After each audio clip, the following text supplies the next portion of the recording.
구스 사람이 도착하고 압살롬이 죽었다는 소식을 전하게 되죠.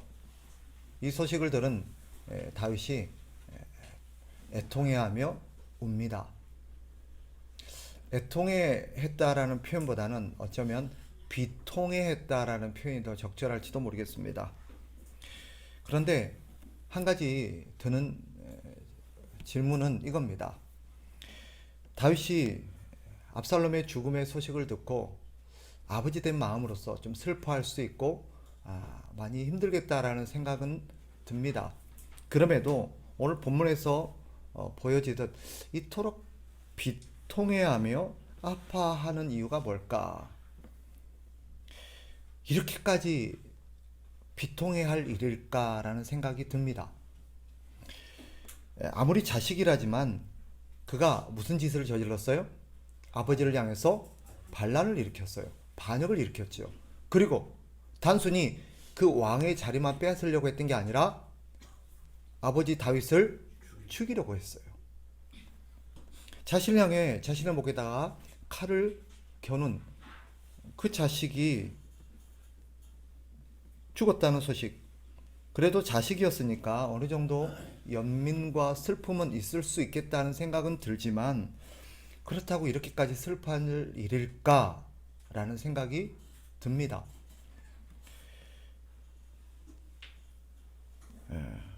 여러분은 본문을 보시면서 어떤 생각이 드세요? 당연히 이럴 수 있지라는 생각이 드십니까? 아니면 이렇게까지 슬퍼할 일일까라는 생각이 드십니까? 아마 이 전체 문맥과 정황을 본다면 아마 여러분도 저와 같이 물론 슬퍼할 수 있죠, 그죠? 자식이었으니까 아무리 미워도 자식이니까. 그런데 이렇게까지 다윗이 비통해하면서 울 일일까? 그런데 조금 더 깊이 생각해 보면 이 다윗의 애통과 눈물은 단순히 자식을 잃은 아비의 심정에서 나오는 것만은 아니라는 것을 알 수 있습니다. 표면적으로야 압살롬은 반역을 일으킨 죄인이고 아버지의 목에 칼을 겨눈 죄인입니다. 어찌 보면 그의 죽음은 당연한 것이죠. 그는 처벌받아 심판받아 마땅한 자입니다. 그러나 다윗이 이토록 괴로워하고 슬퍼하는 까닭은 단순히 그가 자식이었기 때문에 자식을 잃은 아비의 심정만은 아닙니다. 왜냐하면 이 사건 전체 뒤에는 자신의 죄가 있기 때문입니다. 우리가 아는 것처럼 다윗은 우리아의 아내였던 밧세바와 간음하는 죄를 저질렀고 그 죄를 덮기 위해서 자신의 충신이었던 우리아를 교살합니다. 이것은 하나님이 모르실 리 없었고 하나님은 나단 선지자를 보내서 다윗을 책망하시죠. 그리고 너의 죄 때문에 네 아이가 죽을 거다라고 얘기합니다. 근데 그게 다가 아니었어요. 밧세바와 다윗 사이에서 간음의 열매로 태어났던 아이가 죄 없이 죽임을 당했지요. 그뿐이 아니라 나단은 또 이렇게 충격과 같은 선고를 내립니다. 사무엘하 12장 10절 11절 잠깐 수고스럽지만 찾아보실래요? 사무엘하 12장 10절 12절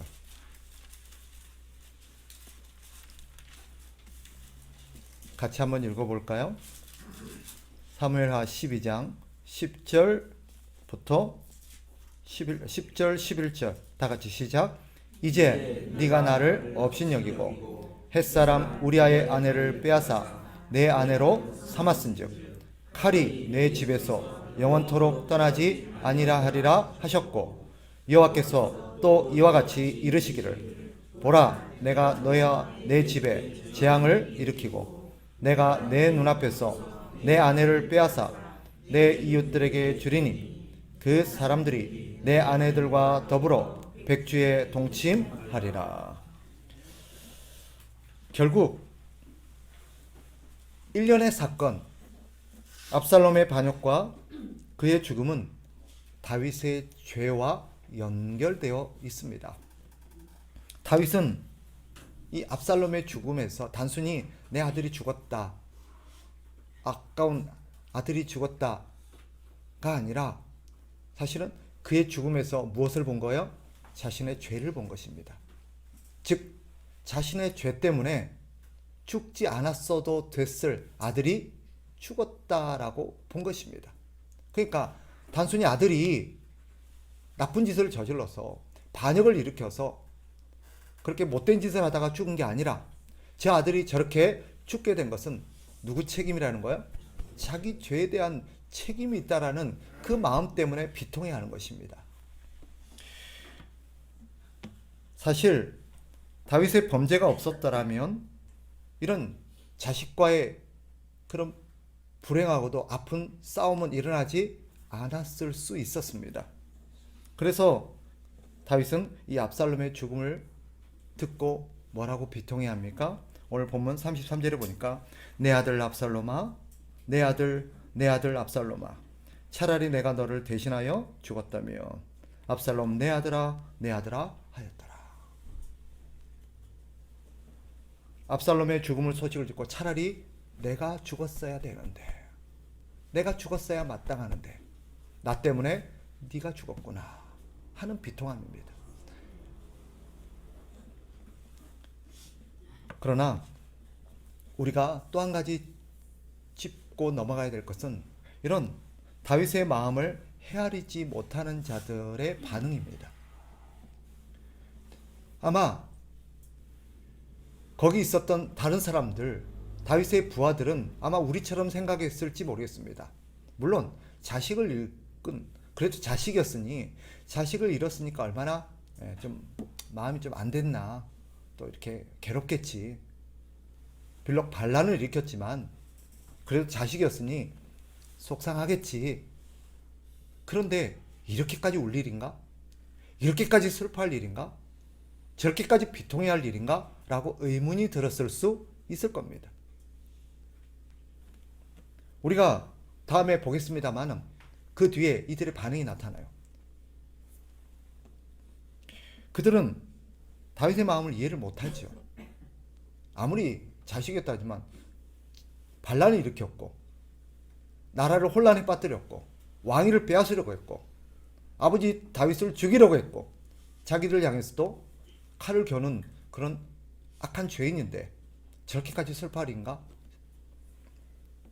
그리고 그들은 관심은 어디에 있습니까? 승리에만 있습니다. 이겼다라는 것. 오늘 본문에 압살롬의 죽음을 전하는 구스 사람의 반응도 한번 보세요. 다시 우리가 32절로 돌아가서 뭐라고 말합니까? 구스 사람이 대답하되 내 주 왕의 원수와 일어나서 왕을 대적하는 자들은 다 그 청년과 같이 되기를 원하나이다. 이들에게는 이 압살롬의 죽은 것에 대한 슬픔이 전혀 없어요. 왜 이들에게는 다윗과 같은 슬픔이 없을까? 애통한 마음이 없을까? 이유는 분명합니다. 모든 것을 자기 입장에서만 이 사건을 바라보기 때문이에요. 자기 상황, 자기 이익에만 이들은 관심이 있기 때문에 전쟁에 이겼으니, 이제 승리했으니 자기들에게 주어질 어떤 이익과 그런 편안함만 바라보는 것입니다. 그런데 오늘 본문을 곰곰이 묵상하면서 드는 생각이 뭐냐면 어쩌면 이런 다윗의 부하들의 반응을 우리가 보면서 마치 오늘 우리 시대를 살아가고 있는 그리스도인의 어떤 마음이 이들과 같지 않을까라는 생각을 하게 되었습니다. 어떤 점에서 그런가? 사실 오늘날 우리가 십자가의 죽음을 바라보면서 이들처럼 사실은 슬픔보다는 기쁨과 즐거움이 너무 크지 않나 하는 생각을 듭니다. 십자가를 바라보면서 대부분 사람들 그 십자가에서 무엇을 봅니까? 자기의 구원, 죽음에서의 승리, 천국의 소망만 바라봅니다. 물론 하나님께서 우리에게 주시고자 하는 궁극적인 선물이요 은혜인 것은 분명합니다. 그러나 그 전에 십자가는 슬픔과 애통의 현장입니다. 그곳에서 하나님의 아들이 죽으셨고, 죽어야 할 필요가 없는 그분이 우리의 죄 때문에 그 십자가에서 아주 비참하고 고통스럽게 죽임을 당하셨습니다. 그 십자가를 바라보면서 우리는 기쁨과 소망을 느끼기 전에 먼저 우리를 위하여 처참하게 죽으신 예수님의 고통과 슬픔을 바라볼 수 있어야 합니다. 그런데 오늘 우리의 십자가를 바라보는 우리의 시선이 어떤가?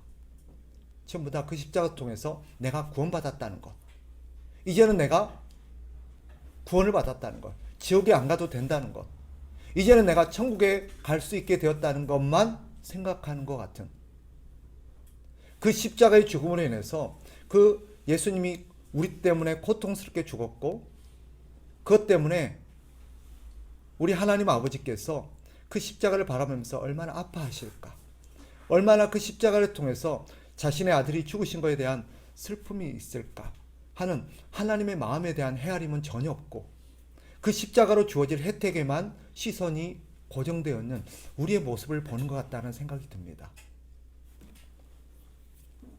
물론 십자가에는 우리의 구원이 있습니다. 승리가 있습니다. 그러나 우리가 놓쳐서는 안 되는 게 있어요. 그 구원과 승리의 기쁨을 느끼기 전에 우리는 그 십자가를 바라보면서 슬픔을 느낄 수 있어야 돼요. 어떤 슬픔이에요? 우리 하나님 아버지의 슬픔, 하나님 아버지의 아픔, 당신의 아들을 처참하게 죽이셔야 했던, 그럴 필요가 없는 분이 우리를 위해서 당신의 아들을 내놓으시고 그 아들이 처참하게 죽어가는 그 모습을 바라보시던 그 하나님 아버지의 아픈 눈물을 우리는 볼 수 있어야 합니다. 근데 많은 사람들이 그 십자가를 통해서 자신에게 주어질 구원의 혜택과 이익과 그것이 가져다 줄 복에만 시선이 너무 팔려 있는 것 같아요. 기뻐하지 말라는 뜻이 아닙니다. 우리의 기쁨의 이전에 그 기쁨이 어디에 근거한 것인지, 그 전제가 무엇인가를 우리는 놓쳐서는 안 된다는 것입니다. 우리에게 기쁨과 소망을 주기 위해서 먼저 죽음과 희생이 있었음을 잊어서는 안 됩니다. 어떤 대가가 치러졌는지를 우리는 잊어서는 안 돼요. 우리가 이런 기쁨, 소망, 또 복락, 그것을 누리게 하기 위해서 어떠한 피가, 어떠한 희생이 그 십자가에서 흘려졌는지를 놓친다면 우리는 빗나간 기쁨과 빗나간 소망을 가지고 살아갈 수 있습니다. 그 십자가는 내가 죽었어야 될 현장입니다. 그 십자가에는 원래 누가 달렸어야 돼요? 내가 달렸어야 됐어요.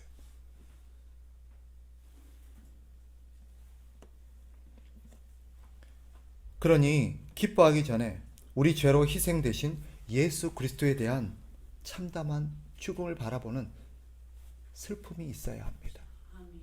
그리고 그 예수님에 대한 미안함, 죄송함이 있어야 합니다.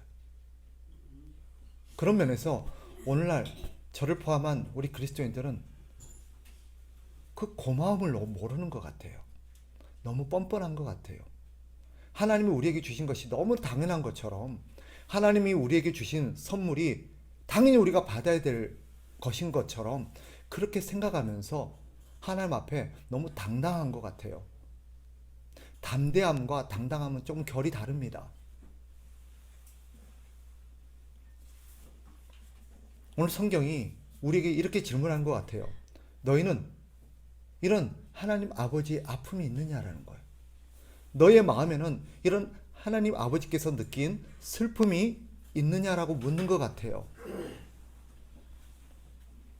이런 슬픔을 아는 자만이 진정한 기쁨을 알 수 있습니다. 이런 슬픔을 느낀 자만이 그 기쁨이 은혜임을 압니다. 그리고 이런 슬픔을 가진 자만이 하나님이 주신 그 참된 기쁨을 오래오래 누릴 수 있습니다. 그리고 이런 슬픔을 경험한 자만이 그 기쁨에 바르게 반응할 수 있습니다. 우리의 기쁨 이면에는 뭐가 있냐면 기쁨의 한 단면은 고마움이에요. 고마움. 여러분, 내가 죽었어야 되는데 나를 살리기 위해서 누군가 대신 희생하는 현장을 보면서 여러분, 와, 나는 살았다. 야, 나는 살았다. 야, 나 친구하고 여행 가기로 했었는데, 일본에 놀러 가기로 했었는데, 미국에 여행 가기로 했었는데 못 갈 뻔했는데 와, 이제 갈 수 있게 됐다. 이렇게 반응한다면 어떨까요? 그게 바른 모습일까요? 물론 여행을 갈 수 있게 됐어요. 우리가 계획했던 것들을 누릴 수 있게 됐어요. 그런데 그 이전에 내가 죽었어야 될 그 현장에서 나를 살리기 위해서 대신 누군가를 죽었던 그 현장을 바라보면서 기뻐하기 전에 슬픔이 먼저잖아요. 슬픔이 먼저잖아요. 고마움이 먼저잖아요. 미안함이 먼저여야 되는 거잖아요. 우리 슬픔, 우리 기쁨 안에는 항상 슬픔의 이면이 있어야 돼요. 그래서 사실은 그 슬픔, 그 미안함, 그 고마움 때문에 우리가 누리는 것들이 너무 더 감사한 거고 너무 더 기쁜 거예요, 사실은. 그래서 이 감사함이 오래 갈 수밖에 없는 거예요. 그 어떤 것도 이 감사를 빼앗을 수 없는 거예요. 이 기쁨을 빼앗을 수 없는 거예요.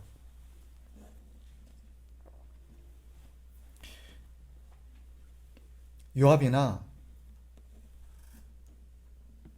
구스 사람, 그리고 오늘 본문에 등장하는 이 아히마하스라는 이런 사람들에게는 이런 슬픔이 없습니다. 그저 자신들이 승리했다는 사실 자체만이 중요할 뿐이고 그것에만 도취되어 있습니다. 다윗의 심정이야 어떠하든 이제는 그 승리로 주어질 자신들의 이익에만 관심이 있습니다. 이제 이겼으니, 이제 승리했으니, 공을 세웠으니 나에게 어떤 이익이 주어질까? 내가 어떤 관직을 얻게 될까? 내가 어떤 자리에 앉게 될까? 어떤 상급을 받게 될까? 거기에만 골몰하고 있습니다. 그런데 이들의 모습 속에서 마치 오늘 우리들의 모습을 보는 것 같아요. 좀 씁쓸해요. 여러분, 상급만 해도 내가 죽었어야 되는데 나를 대신해서 그 사람이 희생해서 내게 새로운 기회가 주어지고 다시 한번 살 수 있는 그 자체만 해도 얼마나 고맙습니까? 그죠? 그것만 해도 얼마나 감격스럽습니까? 얼마나 감사합니까? 그런데 오늘날 교회 안에서 자신의 이권과 자리를 위해서 싸우고 있는 사람들의 모습을 보면 자신의 직분과 권한을 위해서 목소리를 높이고 자신에게 어떤 권한이, 어떤 직분이 주어지지 않는다라고 불평하고 목소리를 내는 사람들의 모습은 우리가 어떻게 이해해야 될까? 과연 이들에게 십자가로 인한 통렬한 슬픔과 아픔이 있을까? 도대체 이들이 하나님의 그 슬픔을 알기는 할까? 그 희생의 가치를 알기는 할까? 하는 생각이 듭니다. 근데 이게 다른 누군가가 아니라 사실 우리의 모습이 아닌가 싶어요. 오늘 성경이 우리에게 질문하고 있어요. 너희에게는 이런 하나님 아버지의 아픔이 있느냐?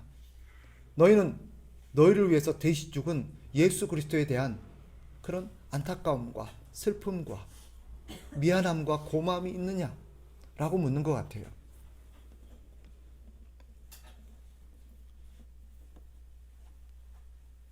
참된 신자는 그리스도를 십자가에서 죽게 하신 하나님 아버지의 아픔을 아는 자들입니다. 십자가를 대신 지고 고통스럽게 죽으신 예수님에 대한 미안함과 고마움을 아는 자들, 그들이 진짜 신자입니다. 그래서 신자의 마음속에는 항상 어떤 마음이 있어요? 예수님에 대한 고마움, 하나님 아버지에 대한 미안함, 그리고 참된 신자는 자신이 얼마나 분에 넘치는 사랑과 은혜를 받고 살아가고 있는 자인지를 아는 마음이 있습니다. 여러분에게도 그런 마음이 있습니까? 여러분에게도 이런 마음이 있습니까? 그래서 신자들이 진짜 기뻐하는 게 뭔지 아세요? 신자들의 기쁨은 내가 살았다, 이제 내게 어떤 혜택이 주어질 거다가 아니에요. 진짜 참된 신자들을 기쁘게 하는 진짜 기쁨은 뭐냐? 우리 그리스도의 부활입니다. 예수님이 부활하셨다. 예수님이 다시 살아나셨다. 그분으로 해서 내게 어떤 혜택이 주어질 것이 아니라 예수님이 살아나셨다는 것 자체가, 예수님이 다시 부활하셨다는 것 그 자체가 말할 수 없는 기쁨입니다. 그분을 보는 기쁨. 그래서 우리 주님의 부활 앞에서 모든 영광을 주님께 돌릴 줄 아는 자들이 신자들입니다. 그리스도인들은 그리스도 앞에서, 부활하신 그리스도 앞에서 철저하게 엎드리고 모든 영광을 주님께 돌리고 또 주님께 복종할 줄 아는 자들입니다. 자신에게 주어진 새로운 삶과 기회가 하나님의 영광을 위해서, 그리스도의 영광을 위해서 쓰여져야 된다는 것을 아는 사람들입니다. 그들이 그리스도인이에요. 그들이 진짜 신자입니다. 물론 신자에게는 말할 수 없는 기쁨이 있습니다. 그러나 앞서 말씀드렸듯 단순히 자신에게 주어질 복과 혜택으로 인한 기쁨이 아닙니다. 그런 것도 있지요. 그러나 그 기쁨의 정체는 무엇입니까?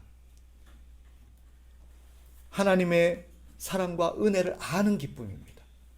예수 그리스도의 희생과 은혜를 아는 기쁨, 그리고 그분의 은혜에 내가 참여했다라는 기쁨, 그분과 함께 다시 살아갈 수 있다라는 것, 그런 좋은 분, 그런 고마우신 분, 그런 은혜가 크신 분과 함께 교제하며 살아갈 수 있다라는 것은 기쁨.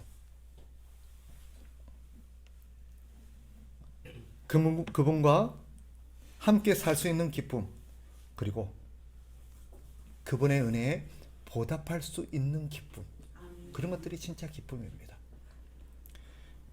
자신에게 그분께 보답할 수 있고 그분을 기쁘게 할 수 있는 그런 일에 내가 동참하고 있다는 기쁨이 말할 수 없이 나를 기쁘게 하는 거예요. 내가 오늘 하는 일이 우리 하나님을, 우리 예수님을 기쁘게 할 수 있다는 사실이 말할 수 없이 나를 기쁘게 만드는 거예요. 여러분에게 이런 기쁨이 있습니까? 오늘 내게 주어진 어떤 소득 때문에, 오늘 내가 얻게 될 어떤 감투 때문에, 오늘 내가 얻게 될 어떤 기회 때문에 기뻐하는 게 아니라 내가 하나님을 기쁘시게 한다는 사실 자체가, 나의 어떤 행동이, 오늘 내가 했던 무엇이 우리 하나님을 기쁘시게 하고 우리 하나님의 뜻을 이루고 그것이 하나님을 영광스럽게 했다는 자체가 말할 수 없이 나를 기쁘게 하십니까? 이 기쁨을 아는 사람이 참된 신자입니다. 그런 신자의 기쁨은 마르지 않는 샘과 같습니다. 우리는 매일매일이 기쁠 수밖에 없어요. 만약에 자신에게 돌아올 혜택과 주어질 복으로 기쁨을 삼는 사람이라면 그 기쁨을 누릴 기회가 많이 없을 겁니다. 왜냐하면 우리의 기대라는 것은 끝이 없고 우리의 욕심이라는 것은 끝이 없고 그것은 결코 채워지지 않습니다. 그런데 매일매일 기쁨을 누리며 사는 신자들이 있습니다. 그들의 환경과 상관없이, 그들의 요구 조건과 그들의 기대와는 상관없이 매일매일 우리가 이해할 수 없는 기쁨과 감사로 살아가는 사람들이 있어요. 그들의 기쁨의 요체는 무엇입니까? 자신들이 하나님을 위해서 뭔가를 했다는 거예요. 자기 때문에 기뻐하시는 하나님을 바라보면서 기뻐하는 거예요.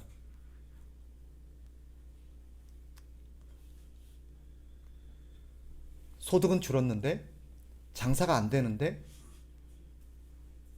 내 몸에 병이 생겼는데, 슬픈 소식이 전해오는데, 그런 것들이 나를 슬프게 할 수 있고 나를 불안하게 만들 수 있고 우울하게 만들 수 있지만,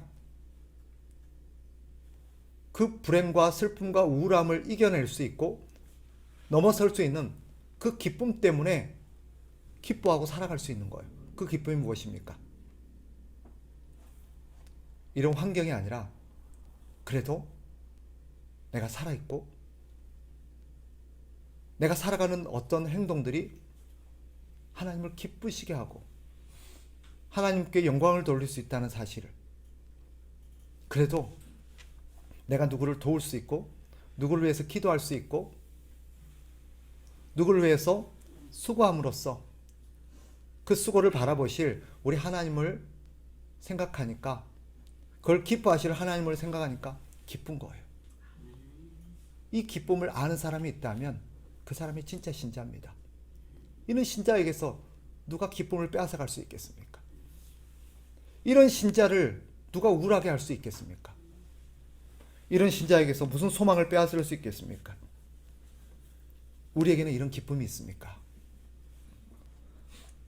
말씀을 정리하겠습니다. 신자가 슬퍼하는 게 뭘까요? 신자의 슬픔은 내 것을 잃어버렸거나 내 기회가 사라졌거나 내가 원하는 어떤 것들이 이루어지지 않았거나 실망할 만한 어떤 환경이 생겼기 때문에 슬퍼하는 슬픔이 아닙니다. 그런 것도 우리를 슬프게 할 수 있지만 참된 신자의 슬픔은 내가 하나님을 아프게 했다는 거예요. 하나님이 슬퍼한다는 거예요. 우리 주님이 슬퍼한다는 게 말할 수 없이 슬픈 거예요. 그래서 죄를 지었을 때 슬퍼합니다. 신자들은 내가 하나님의 말씀에 순종하지 못한 것이 나를 너무너무 슬프게 해요.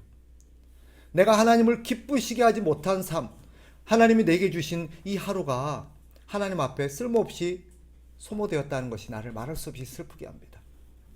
신자의 기쁨은 무엇입니까? 내게 무엇이 생겼다는 게 아니라 내가 우리 주님을 기쁘시겠다는 것. 내가 우리 주님을 위해서 뭔가를 할 수 있었다는 것. 그것이 나를 말할 수 없이 기쁘게 합니다. 우리에게는 이런 슬픔과 기쁨이 있는가? 바라기는 오늘 다윗의 슬픔을 헤아릴 줄 모르는 사람들처럼 그렇게 되지 말고 우리 하나님의 슬픔과 우리 하나님의 기쁨을 헤아릴 줄 아는 그런 신자들이 되기를 축복합니다.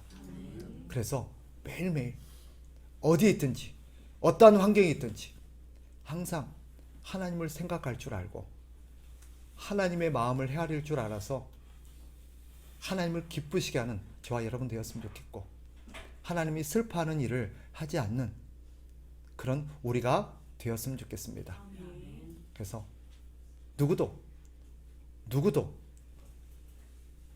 우리의 어떤 기쁨을 빼앗을 수 없고 우리의 어떤 소망을 빼앗을 수 없는 그런 신자들로 살아가서 그들이 이해할 수 없는 기쁨, 그들이 이해할 수 없는 소망을 우리가 우리의 삶으로 보여줄 수 있었으면 참 좋겠다라는 생각이 듭니다. 그런 신자들 되시기를 주의 이름으로 축복합니다.